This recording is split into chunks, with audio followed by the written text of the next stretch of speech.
What's up guys, Houndish here, and today we're jumping in with a preview for the weekly reset coming to Destiny 2 on the 21st of January 2025, and of course, this has taken us into the final 2 weeks of episode Revenant, so that's welcome news, especially for players waiting for what comes next. This week though, of course, there is a little bit of new content dropping in the form of the Bento token quest, so we'll touch on that, as well as other content updates from Bungie, and then we have all of the standard weekly reset stuff, featured activities, rewards, farmable exotics, changes coming for the week, and a handful of other things which we'll round up in the videos. So, as always guys, I hope you find this one useful, and if you do, a rating below really does help us on the channel. But without further delay, let's get into it. And so starting out, once again, we are in the final couple of weeks of episode Revenant. Act 3 is now live, so if you need to work on the exotic mission stuff, getting any of the upgrades for Slayer's Fang, fieldwork on Ido, challenges, or picking up rewards in general, whatever it may be, now's the time to get it done, as in a couple of weeks we'll be heading into episode Heresy, and Bungie have said they'll have additional news for that coming this week, so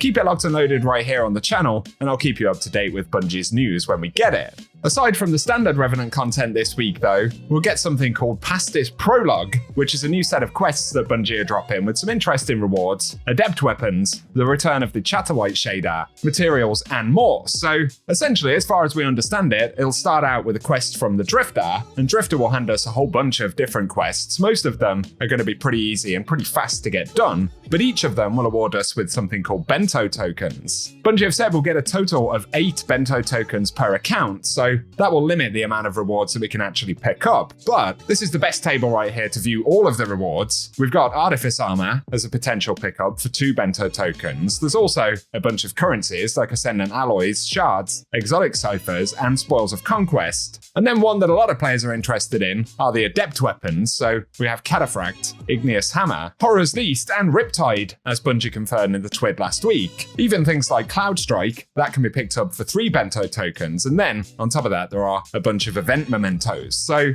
by this point, I think a lot of players know what they want to go after anyway, but let us know in the comment section if you'll be taking part in this event. And also keep in mind, on top of the weapon rewards, exotics, and all of those kind of things in the inventory, we can get the Chatterwhite shader by completing a total of 5 of the Bento box quests that Drifter can give to us. So I think there'll be a sort of master quest that we get initially that'll tell us to complete 5 quests, and then we'll be able to interact with the vending machine near the Drifter to pick up the shader. But of course, along the way, we can get the weapon rewards, armor, materials, or whatever else may be useful. So let us know if you'll be taking part. And again, in terms of picking up the quest, it should be starting out with the Drifter in the tower, but as always, I'll keep you posted with that on Tuesday. Outside of that, we get into the refresh for the rest of the game. So starting with the Pale Heart, we'll get a new featured co-op mission. On top of that, all of the milestones for things like Salvation's Edge and the Excision mission will reset. Then for other playlists, over in the Vanguard, this week the Nightfall should be Liminality, so that'll be a fun one. On top of that, the Slammer is the featured Nightfall reward, so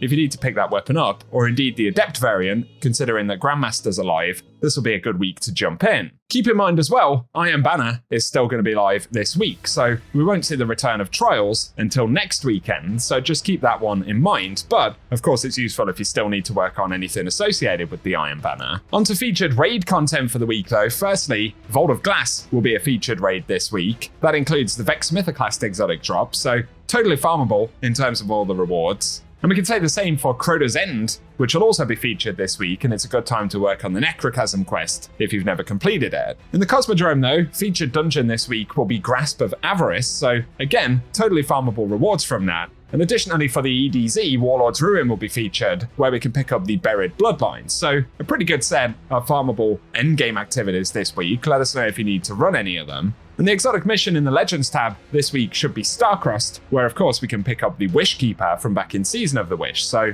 another good one to go after if you're playing catch up on that front. But over to Eternity for the week. On top of the core loot drops from Dares of Eternity, we'll see additional drops from the Rotation 4 loot pool, which includes Scatterhorn armor and Pathfinder armor sets, as well as a bunch of weapons from Season of Defiance, and some world drops from Forsaken.